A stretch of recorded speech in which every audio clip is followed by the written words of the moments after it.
चलिए आज एक ऐसी घटना की बात करते हैं जो बहुत ही जानी मानी और उतनी ही रहस्यमयी है, मूसा और वो जलती हुई झाड़ी। सोचिए, एक झाड़ी में आग लगी है पर वो जलकर राख नहीं हो रही। ये कैसा नज़ारा होगा? यही वो सवाल है, वो पहेली है जिसने न सिर्फ मूसा को वहीं रोक दिया बल्कि हजारों सालों से लोग इस पर सोचते आए हैं। तो इस रहस्य को सुलझाने के लिए हमें सबसे पहले उस सीन में चलना होगा, मतलब ठीक वैसा ही समझना होगा जैसा कि बुक ऑफ एक्सोडस यानी निर्गमन की किताब में बताया गया है। तो कहानी के इस मोड़ पर मूसा कोई बहुत बड़े नेता या कोई भविष्यवक्ता नहीं है। वो तो मिस्र से भागकर आए हैं और मिद्यान देश में अपने ससुर की भेड़ें चराकर एक सीधी सादी जिंदगी जी रहे हैं। अब वो अपनी भेड़ों को चराते चलाते एक पहाड़ पर ले जाते हैं और वहां उन्हें एक ऐसा नज़ारा दिखता है जिस पर यकीन करना मुश्किल है। एक झाड़ी है जो आग की लपटों से घिरी है, पर मजे की बात यह है कि उसके पत्ते, उसकी टहनियां कुछ भी जलकर राख नहीं हो रहा। अच्छा, ये जो नज़ारा था ये जितना अजीब था उतना ही ज़रूरी ये जानना है कि ये सब हो कहाँ रहा था, क्योंकि वो जगह भी बहुत खास है।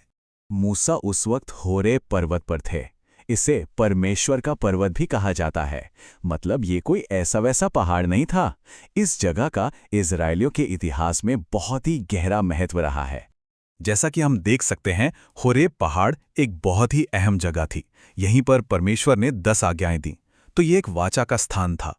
लेकिन यहीं पर इजराइलियों ने सोने का बछड़ा बनाकर परमेश्वर को नाराज भी किया था, और यहीं पर परमेश्वर ने चट्टान से पानी निकालकर लोगों की मदद भी की थी। मतलब ये जगह परमेश्वर के साथ गहरे अनुभवों की गवाह रही है, अच्छे भी और बुरे भी।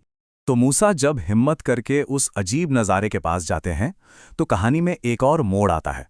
उस आग में से एक आवाज़ आती है और यहीं से इस पहेली का पहला सबसे बड़ा सुराग हमें मिलता है। आग की लपटों में से एक आवाज मूसा को पुकारती है और उनसे कहती है कि वो अपनी जूतियां उतार दें, क्योंकि जिस जमीन पर वो खड़े हैं वो पवित्र है। अब ये बात साफ हो जाती है कि ये कोई कुदरती आग नहीं है, बल्कि ये तो ईश्वर के साथ एक सीधी मुलाकात है। और फिर वो आवाज अपनी पहचान बताती है, मैं तुम्हारे पूर्वजों अब्राहम, इसहाक और याकूब का परमेश्वर हूं। देखिए, ये जो पहचान बताई गई है ना, यही इस पूरे रहस्य को खोलने वाली चाबी है।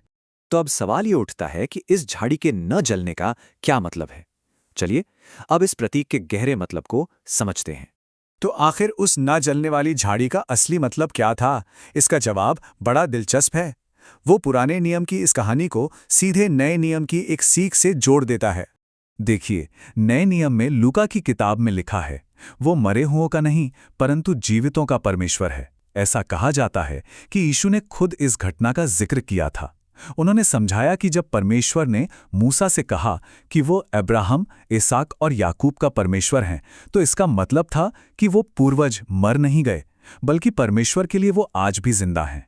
तो वो जलती हुई झाड़ी असल में प्रतीक थी परमेश्वर की अपनी मौजूदगी का, एक ऐसी मौजूदगी जो हमेशा रहती है, जो कभी खत्म नहीं होती, जो जिंदा है।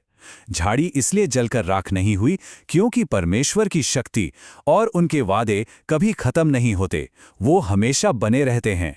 तो ये जो पूरा नज़ारा था, ये सिर्फ कोई चमत्कार दिखाने के लिए नहीं था। इसके पीछे एक बहुत ही गहरा और सीधा संदेश था जो मूसा और उनके लोगों के लिए था। इस बात को ऐसे समझिए, अगर परमेश्वर के वादे उनके पूर्वजों की मौत के साथ ही खत्म हो गए होते तो वो भी राख की तरह होते, एक बीता हुआ कल। लेकिन ये न जलने वाली झाड़ी ये दिखा रही थी कि जिस परमेश्वर ने वो वादे किए थे वो आज भी जिंदा हैं और सक्रिय हैं। यानी वो सिर्फ अतीत के परमेश्वर नहीं बल्कि वर्तमान में मौजूद एक जीते जागती शक्ति हैं। तो मूसा को इस दर्शन से क्या समझ आया?